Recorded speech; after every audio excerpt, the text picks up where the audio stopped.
Hi, and welcome back to Bryce Tinley Music. Alright, today's the big one. Today we tackle the modes. Now I'm going to keep it relatively simple, it is a hard concept to understand, so I want to keep it a little bit basic. But hopefully by the end of this video you'll understand what the modes are, how they work, and how you can relay them to your soloing to help you be a better soloist and be able to solo all throughout the neck. Alright, to start with, I want to just talk about how the modes work. Alright, so today we're going to use the modes in the key of G, okay? So we already know our G major scale, and I was talking about how that is the root of all things. That becomes the root of all scales. The reason being, all the modes is the scales that we use, the G major scale, or the major scale, it doesn't have to be in G, and all we're doing is starting the scale in a different spot. So, if we were going to do the scale in G, the G major, or the Ionian scale, we would do this. G, G. The only difference between the Ionian scale and the Dorian scale is that it's all the same notes, but we're starting on the A note. So our G goes to the back and we start on the A note. For a bit of context, these are all the notes in the scale of G. You have G, A, B, C, D, E, F sharp, and G. So it goes from G all the way back to G. Now, if this is confusing, I recommend that you go online and look up the circle of fifths.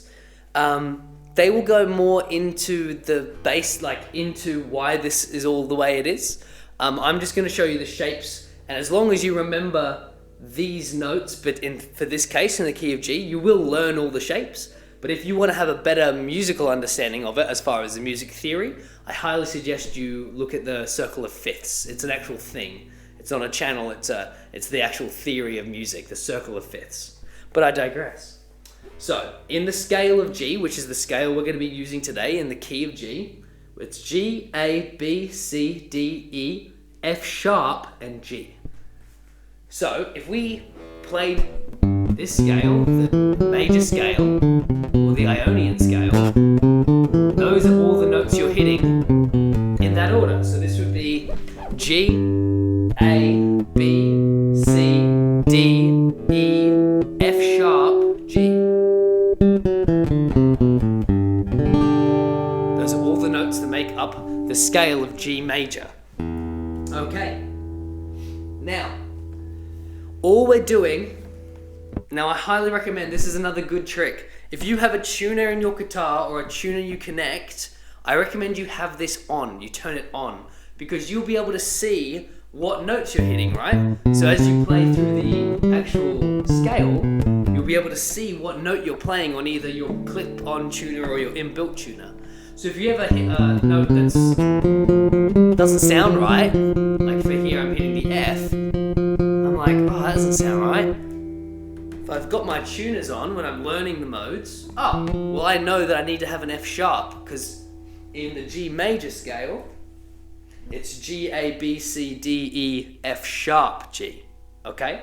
So if you have this written out and your tuner's on, you'll be able to see what notes you're playing to give you a better understanding of where the notes will be. Okay. Now the modes are as simple as this. All the modes are the same scale of notes. For in this case, we're using G, but we're starting at a different point. So instead of starting on the G, for the Dorian scale, we start on the A.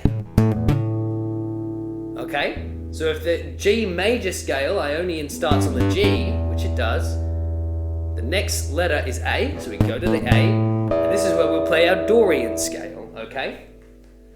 So with your tuners on, you can see what notes you're playing. You fiddle around. Here's your A. Here's my B, which is the next note in the scale. There's my C. So the 5th, the 7th, and the 8th. Alright, now I need to hit a D. Well,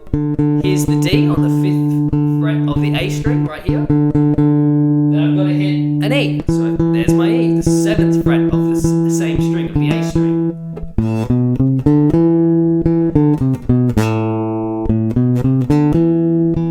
Alright, well that logic, I need now to find an F sharp. And I know that there's one here from the last scale.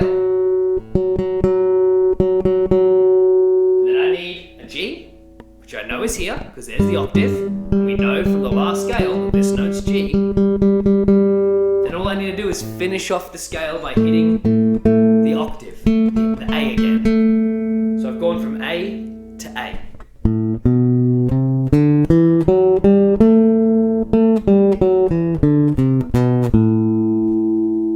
Those are all the same notes as if I was playing the G, the major scale.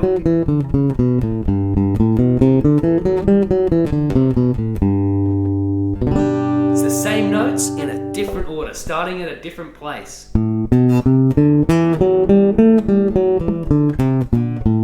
It gives you a slightly different sound. Each of the modes will have a slightly different sound, and you can use them in different cases, okay? Now that we know we have our 2 tuners on, we can see the notes we need to play, we can now apply it to the rest of the modes. So in our list, the next mode is the Phrygian scale, okay, the Phrygian mode. So instead of starting on the A this time, we want to start on the B, which is here, 7th fret of the E string. Because it's all the same notes, again, I'll drill this into you. It's all the same notes over and over again, but instead of starting, wherever we're starting, it just changes the shape, okay? So we're going to start on the Phrygian scale, which is starting on the B. So the Phrygian scale, well, we need to start with B, then we need to go to C, then we need to go to D, then we need to go to E, which is down a string, then we need to go to F sharp, then we need to go to G, A, and we finish off the scale by going back to B. So what I've hit the 7th, the 9th, the 10th, my fault, the 7th, the 8th, the 10th, the 7th, the 9th, the 10th on the A string, then the 7th, and the 9th on the D string. It almost has that Egyptian sound.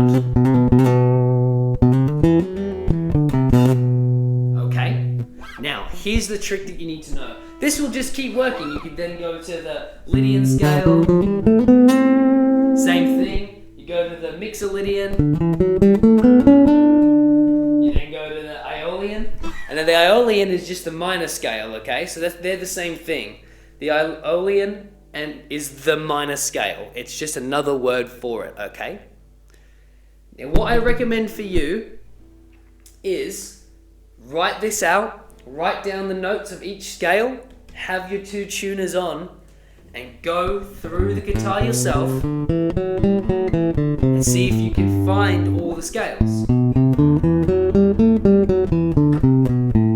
The reason being, if you discover it yourself, you will retain it better, okay? If you go through, you start on G, then you go your A, then you go your B, your C, your D, your E, your F, and then F sharp, and then your G again. If you find all these scales by yourself using this tuners and using this information that you know that all it is it's the notes starting in different places, you will find that you're going to retain this so well.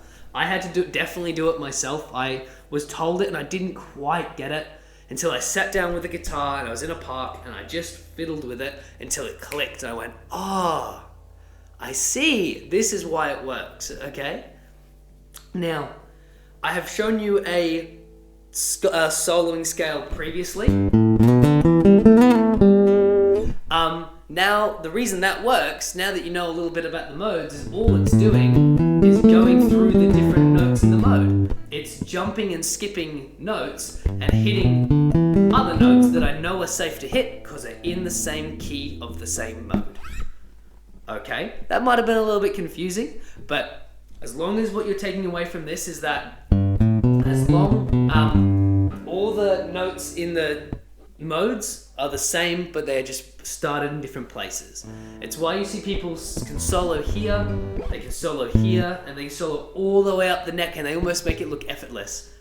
All they know, depending on the guitarist, some people are freaks, but the majority of people, if they know the 7 different scales, because you only have to learn the 7, you can solo for days, and they all cross over. So like when you're soloing on a minor,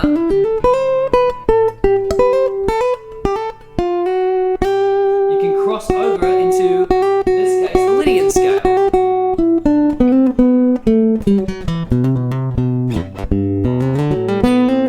You jump to the major scale. It's crazy. You can practice jumping between each of the scales in your solos, and then you're soloing all over the neck, and then if you also understand it, you've become a fantastic guitarist. And applying with the same, if you also know your cage system, which you should now as well, if you're playing all your chords up high, up near the 10th and 12th fret, well, you also now know all the different scales that you can play at that part of the neck. So when you combine the two, you can play chords anywhere, as well as playing solos and scales anywhere. So when you've mastered them and you can play them without thinking, you've got this like little pockets of just brilliance. Like you could just go for days over anything, right? But I'm getting excited, but I digress. When you've practiced this and you've done the hundreds of hours that you need to get to the mastery level of guitar, you'll become with this knowledge, and as you're learning things, you'll also expand your knowledge as well, because you'll want to know more about each of the different scales, so you'll Google them. You know what I mean? So you'll Google more things, learn more things, because each scale then expands into different ways. Okay? But I'll keep it short and I digress.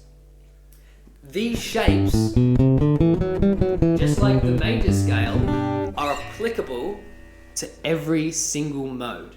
Okay? So if I wanted to do the modes in A instead of G, well, the only difference is instead of starting on the G fret, the G note on the 3rd fret of the E, I start on the 5th fret of the E on the A, yeah? And then by logic, all of the modes just move down a full note. So then my next scale, my Dorian, would just, instead of starting here, as it usually would on the A, it would start here, on the B.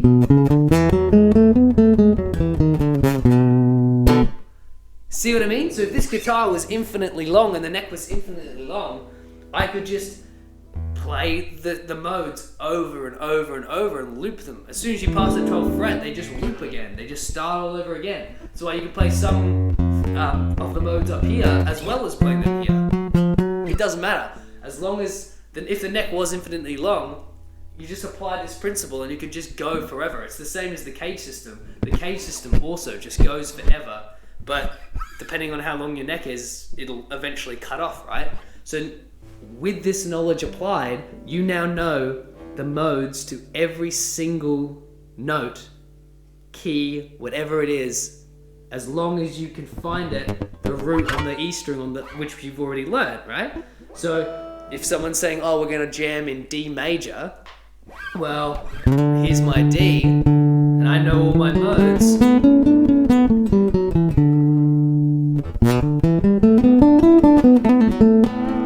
You could just start kicking it in. It's fantastic, but I digress. Practice, practice, practice for all of this. I highly recommend that you sit down with the 2, or even just the 1 tuner. Right out, we'll start with G, because G is the easiest, because you don't cross over this part of the neck too much, because eventually they do cross over, right? Like that is another version of the major, the minor scale, which I've already showed you, right? So that cheat scale that I showed you previously is another version of this minor scale here. And if you start with the G major, it'll all become a little bit easier because the shapes are a little easier to find before you have to start finding them in weird places, like if you started on the C sharp, for example, right? but I digress. Keeping it simple, this is what you should know, and this is what you should do. Have a tuner. Go through each of the modes in G, remembering which notes are in G, so you can find all the scales, and then the extension of the scales down the bottom of the strings. Because, again, it just continues down, as if it was looping, right? So you continue it down, trying to find the notes using the tuner. And then you go to the Dorian, and you go down, and you go down, you go down. And once you've mastered all of these scales, you can then apply them to any key. Alright? So I'm hoping this was helpful, but just take away from this that all the modes are a repeating of notes in a scale, but starting at a different point. Okay? It's as simple as that. Music theory dives into it more, and there's 100, as I said, there's 100 hours more you could put into just learning the modes. But this is the basics, and this will help you start soloing straight away. Okay? So practice this, and if you choose to expand your knowledge, then do so. But that's up to you, and it also depends on how much work you put in. Alright, so that's enough from me for now. If there's any questions, do feel free to send them to me. I might go over again the modes, so we can expand further on with more musical knowledge and more musical theory, and then I can show you all the different scales, but it really, really helps if you find them yourself. And if you're having trouble and I haven't released a video, just Google each of the different modes and see the shape and practice, practice, practice, practice. Alright guys, thank you so very much. The next lesson we'll start looking at hammer-ons and pull-offs and some more of the soloing techniques, but for now that's the big bulk of it, and thank you very much, and I'll see you next time.